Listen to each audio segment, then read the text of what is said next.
Hello my friends, it is I. Today we're going to be animating a shot. A lot of you ask what programs I use, my equipment, and really just sort of how I animate my scenes.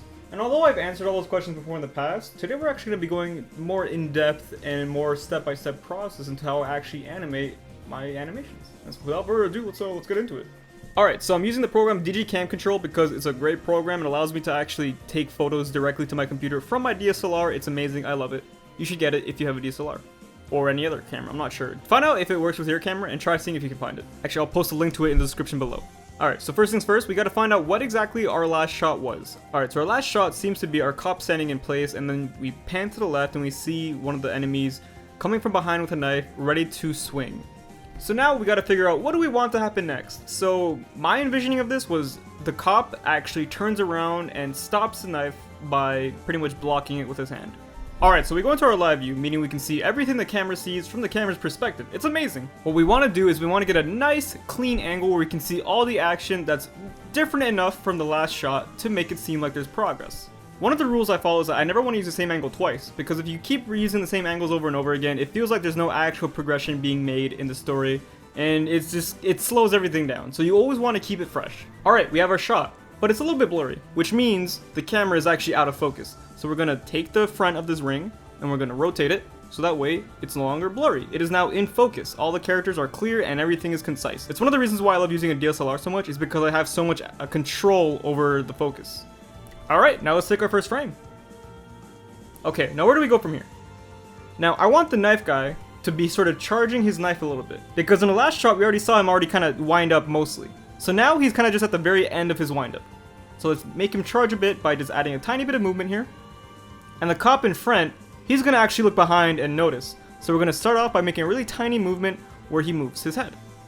Okay, now you see how there's actually two cops and there's two enemies? This is onion skinning. This is actually the program showing me the frame that I actually took previously and this current, what the camera's actually looking at right now.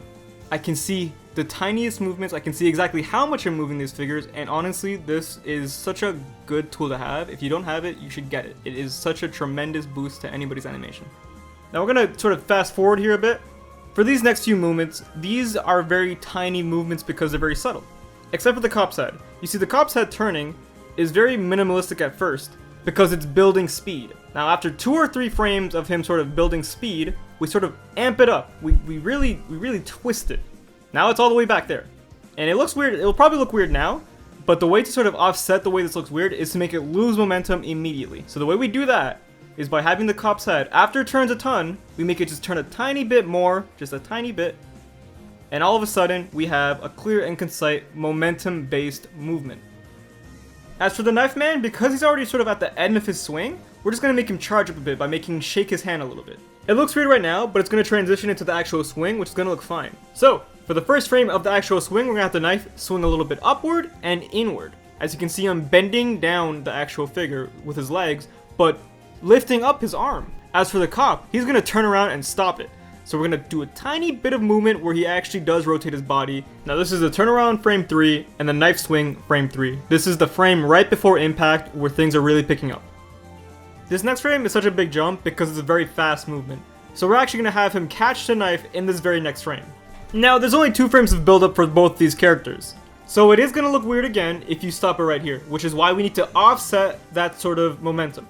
Now because he's actually catching a knife, there's more of a crash. So we don't animate him losing momentum, rather we animate these two crashing into each other by making them shake a bit on impact. And then we add those added bits of shaking, and bada bing bada boom, we got ourselves a movement.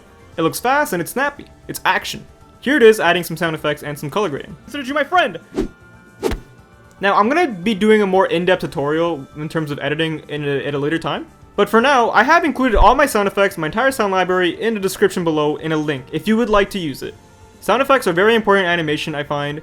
It can really bring stuff to life. So, you know, be sure to use them wisely.